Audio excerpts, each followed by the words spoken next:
What's up guys, it's Matt from Mission Epoxy.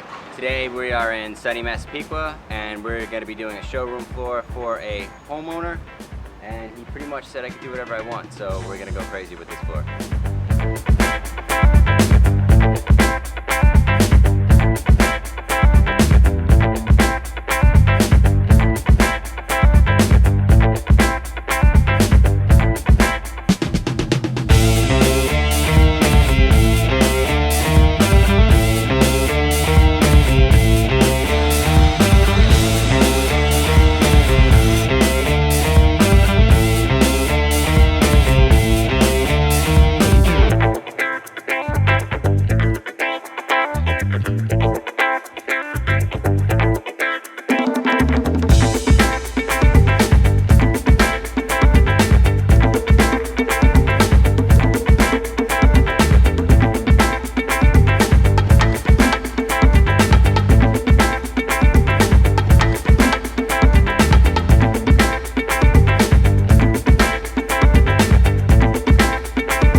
Success.